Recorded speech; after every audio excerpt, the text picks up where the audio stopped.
Question number 6 28 semi ভূমির ব্যাসার্ধ এবং 45 সেমি উচ্চতা বিশিষ্ট একটি শঙ্কুর সমগ্রতলে পৃষ্ঠফলের ক্ষেত্রফল কত। তো এটা আমাদের শঙ্কু থেকে দিয়েছে, যেখানে আমরা একটা শঙ্কু যদি এরকম ছবি হয় তাহলে এটা যদি হাইট হয়, এটা যদি তার ভূমির ব্যাসার্ধ অর্থাৎ আর হয়, এটা হচ্ছে 8 হাইট আর এটা হচ্ছে এল, তার হচ্ছে তির্যক উচ্চতা। তাহলে শঙ্কুর ক্ষেত্রে আমরা জানি যে সমগ্র পৃষ্ঠতলের ক্ষেত্রফলের ফর্মুলা হয় পাই আর ইন্টু আর প্লাস এল, যেখানে হচ্ছে তির্যক উচ্চতাটা আমাদের প্রথমে লাগবে। তাহলে এখানে আমাদেরকে হাইট এবং ভূমি ব্যাসার্ধ দেওয়া আছে, সেখান থেকে যদি আমরা তির্যক উচ্চতা বা এল বার করতে চাই তাহলে এল, এইচ এবং আর হচ্ছে একটা সমবাহু ত্রিভুজের তিনটি সাইড, যেখানে এল ইজ ইকুয়াল টু আমাদের কত হবে, L is equal to underroot H square plus L square, এটা হবে। তাহলে এখানে আমাদের আর কত দেওয়া আছে, ভূমির ব্যাসার্ধ দেওয়া আছে 28 সেন্টিমিটার, তাহলে এখানে 28-এর স্কোয়ার প্লাস এইচ দেওয়া আছে 45 সেন্টিমিটার, তাহলে 45-এর স্কোয়ার। তাহলে এটা আমরা কত পাবো, 28-এর যদি স্কোয়ার করি তাহলে এখানে আমরা পাই 784, আর 45-এর যদি স্কোয়ার করি তাহলে এটা পাবো আমরা 2025। তাহলে এল ইজ ইকুয়াল টু আমরা পাবো, এটা যদি অ্যাড করি তাহলে 2025 আর 784 যদি অ্যাড করি তাহলে এটা আমরা পাই 2809, যেটার আমাদের যদি বর্গমূল করি তাহলে আমরা পাই 53।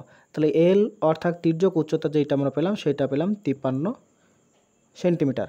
এগুলো হচ্ছে আমাদের ক্যালকুলেশনটা একটু ফাস্ট করতে হবে, আর হচ্ছে আমাদের বড় সংখ্যার যে স্কোয়ারগুলো হয় সেগুলো আমাদেরকে মনে রাখতে হবে। তাহলে এখান থেকে আমরা যদি এবার ধরো সমগ্রতলের ক্ষেত্রফল যেটা বার করতে বলেছে সেটা ফর্মুলা যদি আমরা ভ্যালুগুলো পুট করে দিই তাহলে আমাদের অ্যান্সারটা পেয়ে যাব, যেটা হচ্ছে পাই আর ইন্টু আর প্লাস এল। তাহলে পায়ের মান আমরা জানি যে 22/27 আমাদেরকে অঙ্কে দেওয়া আছে, তাহলে এখানে বসালাম 22/27, পাই ইন্টু আর মানে হচ্ছে আমাদেরকে 28 দেওয়া আছে, তার সাথে দেখো মাল্টিপ্লাই হবে আমাদের কত, ব্যাসার্ধ এবং তির্যক উচ্চতার যোগফল। তাহলে এখানে আমরা লিখতে পারি 28 প্লাস 53, তাহলে এটা আমরা কত পাবো, 4 দিয়ে যদি 28 কাটি তাহলে এখানে পাবো 7 দিয়ে 28 কাটলে পাবো 4, তাহলে এটা পেলাম 22 মাল্টিপ্লাইড বাই 4 মাল্টিপ্লাইড বাই এটা যদি আমরা অ্যাড করি তাহলে এখানে আমরা 81। তাহলে এইটা হচ্ছে আমাদের অ্যান্সার। এবার আমরা কী করবো, দেখো যে অপশানগুলো দেওয়া আছে সেই অপশানগুলোতে আমরা ডিভিজিবিলিটি অর্থাৎ বিভাজ্যতার নিয়ম লাগাবো।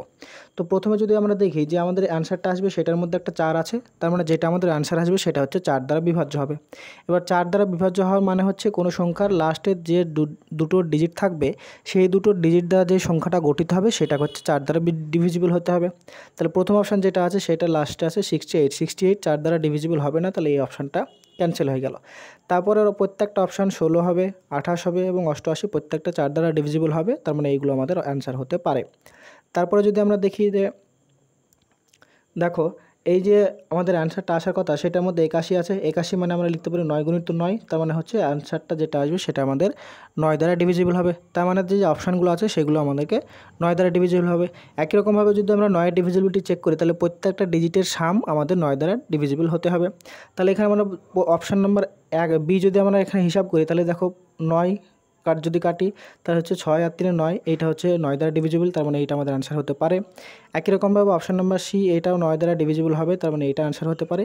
কিন্তু অপশান নাম্বার ডি যেটা আছে 8 9 8 আর 8 হচ্ছে 16, 16 আর 2 হচ্ছে 18, আর 18 আর 6 হচ্ছে 24, 24 কোনোদিন 9 দ্বারা ডিভিজিবল হয় না, তাহলে এখানে আমাদের অপশান নাম্বার ডি হচ্ছে উত্তর হতে পারে না। তাহলে এখানে আমাদের অপশান নাম্বার ডি এলিমিনেট হয়ে গেল।